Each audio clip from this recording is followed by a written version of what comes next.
नमस्कार दोस्तों, आज की कहानी है बलिदान। शाम का समय था। घर के आंगन में पापा बैठकर पुराने एल्बम के पन्ने पलट रहे थे। हर तस्वीर में उनकी मेहनत और उनके बेटे के लिए किए गए बलिदान की कहानी छुपी थी। तभी बेटा प्रदीप अपने ऑफिस से आया। उसके चेहरे पर घमंड और अभिमान साफ झलक रहा था। पापा सुनिए, उसने तेज आवाज़ से कहा। मैंने पहले भी बताया था कि यह घर मेरे नाम पर है।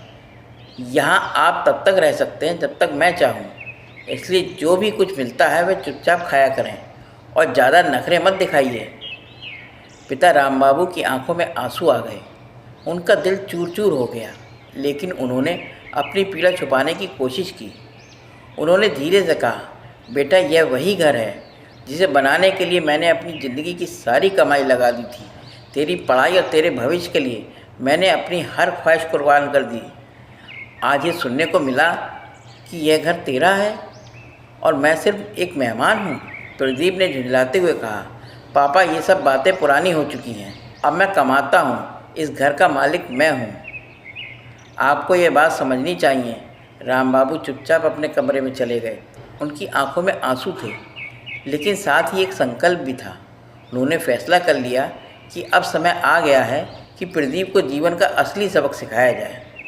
अगले दिन राम बाबू ने प्रदीप से कहा, बेटा मुझे थोड़े पैसे चाहिए। प्रदीप ने तुरंत ताने मारते हुए कहा, किस लिए? अब और पैसे क्यों चाहिए? मैं तुम्हें रहने को घर दे रहा हूँ, खाने को खाना दे रहा हूँ, और क्या चाहिए? राम बाबू ने शांत स्वर में कहा, बस मुझे एक काम के लिए पैसे चाहिए। तुम नहीं दोगे तो मैं किसी और से मांग लूँगा। प्रदीप ने अनुमाने भाव से थोड़े पैसे दे दिए। राम बाबू ने उन पैसों से अपने पुराने दोस्तों से संपर्क किया। उन्होंने अपने जीवन भर की बचत और थोड़ी ज़मीन बेचकर एक छोटा सा मकान खरीद लिया। वह मकान साधारण था, लेकिन राम बाबू को संतोष था कि वह अब आत्मसम्मान से रह सकेंगे। कुछ दिनों बाद राम बाबू ने प्रदीप से कहा, बेटा मैं घर जा रहा हूँ। मैंने एक नया घर खरीदा है, अब मैं वहाँ रहूँगा। प्रदीप को यकीन नहीं हुआ। उसने कहा, पापा इस उम्र में अकेले कैसे रहेंगे?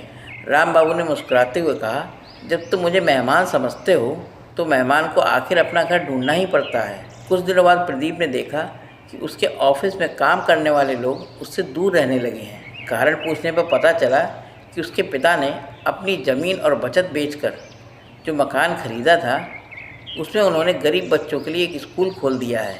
पूरे मोहल्ले में राम बाबू की तारीफ़ हो रही थी। प्रदीप को अब अपने व्यवहार पर शर्मिंदगी होने लगी। उसने सोचा, मैंने पापा को कभी समझने की कोशिश नहीं की। मैं तो अपने घमंड होने के कारण उनको बोझ समझता रहा। एक दिन प्रदीप अपने पिता के पास गया और उनके पैर पकड़कर रोने लगा। उसने कहा, पापा मुझे माफ़ कर दीजिए, मैंने आपके साथ बहुत बुरा व्यवहार किया। मुझे अब समझ में आ गया कि आप क्या हैं। आपने अपनी ज़िंदगी मुझे बनाने में लगा दी और मैंने आपको कहाँ ला दिया। राम बाबू ने बेटे को गले लगाते हुए कहा, बेटा मैं तो हमेशा से यही चाहता था कि तू अच्छा इंसान बने। इंसान की पहचान उसके घर, पैसे या संपत्ति से नहीं होती, बल्कि उसके दिल से होती है। अगर तूने ये सीख लिया है तो मेरा सारा दुख दूर हो गया। उस दिन से प्रदीप का व्यवहार पूरी तरह बदल गया। उसने अपने पिता को अपने घर में वापस बुलाया और उन्हें हर वह खुशी दी जिसके वह हकदार थे। राम बाबू ने अपने बेटे को माफ़ कर दिया, लेकिन प्रदीप के दिल में आजीवन इस गलती का पश्चाताप रहा।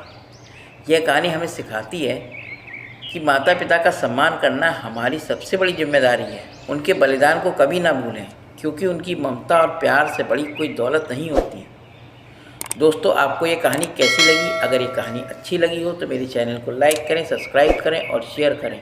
धन्यवाद दोस्तों।